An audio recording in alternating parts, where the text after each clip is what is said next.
Okay, let's unpack this. We're diving deep today into what looks like a really significant shift happening right now. It's about the relationship between the United States and South Africa. For 3 decades after apartheid, it was often described as having this idealistic cooperation. But that seems to be changing quite dramatically. Yeah, definitely.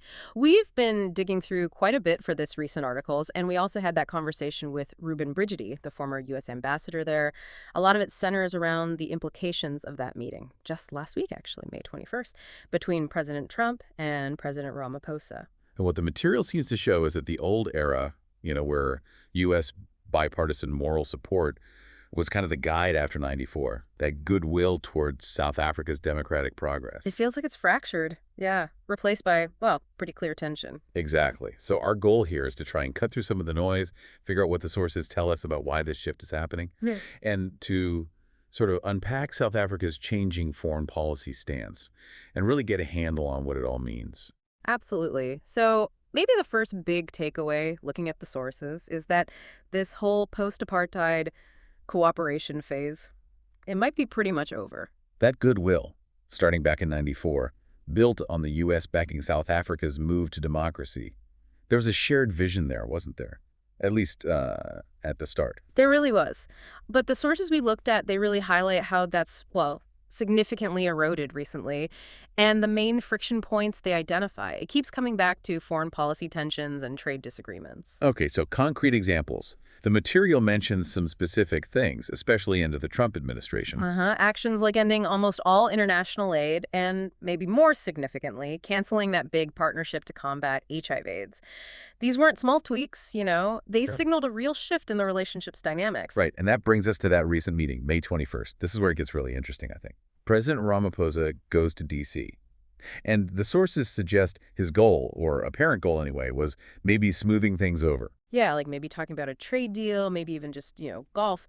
It was described as a kind of gambit to restore friendly relations. But, and this is the fascinating part from the material, while Ramaphosa might have been thinking economics, President Trump's focus was reportedly somewhere else entirely. Completely elsewhere. The sources indicate his attention was really on these ideologically motivated and distorted claims of a white genocide in South Africa. Okay, that's obviously a huge and incredibly loaded claim.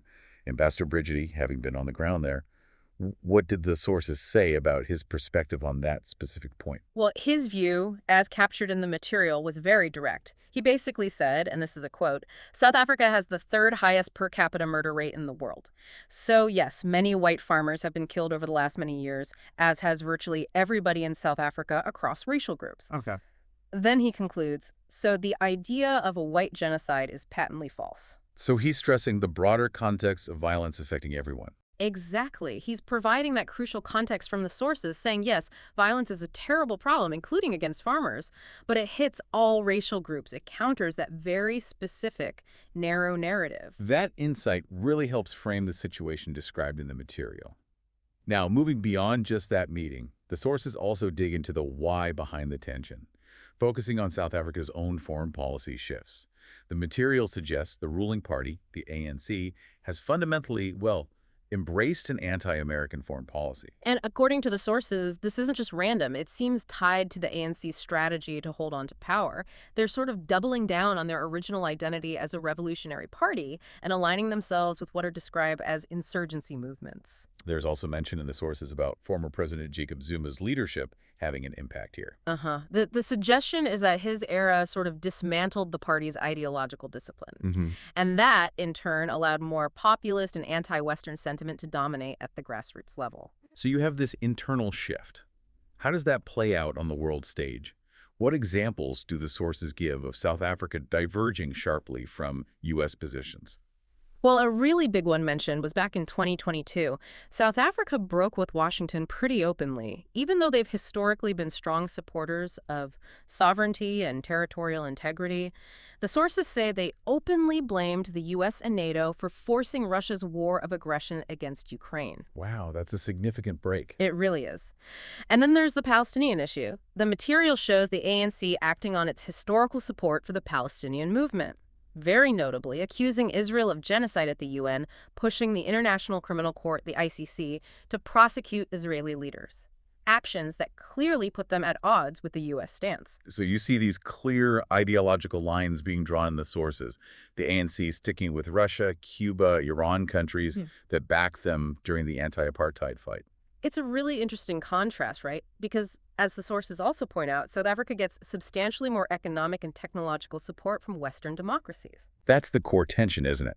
This pull between historical, ideological loyalties and, well, current economic realities seems like that's really shaping their foreign policy choices based on the material. It seems to be a major factor.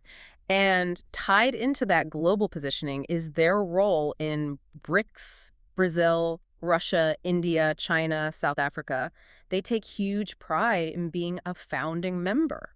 The material suggests Pretoria really sees itself through BRICS. Like, it's their platform to be a leader of the global South and of post-colonial powers. Yeah, positioning themselves right in the middle of what the sources call a shifting era for international order. They're not just watching the shift, they're actively trying to shape it. And Ambassador Brigety had something to say on that, too. He did.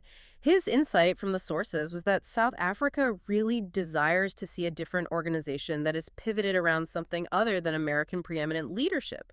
They want a different global structure. Okay, so if we pull all this together from the sources, we've gone from a relationship based on, post-apartheid democratic solidarity. Yeah, that idealistic cooperation phase. And to one that's increasingly marked by these really stark foreign policy clashes. And South Africa is asserting itself very clearly, independent of U.S. influence, especially within blocs like BRICS, and as a voice for the global South. It's definitely complex. You've got historical ties, internal politics, economic needs, and these big aspirations for, a different world order all tangled up together. So for you listening, here's something to think about based on everything we've covered from the sources. You have South Africa's deep historical links from the apartheid struggle.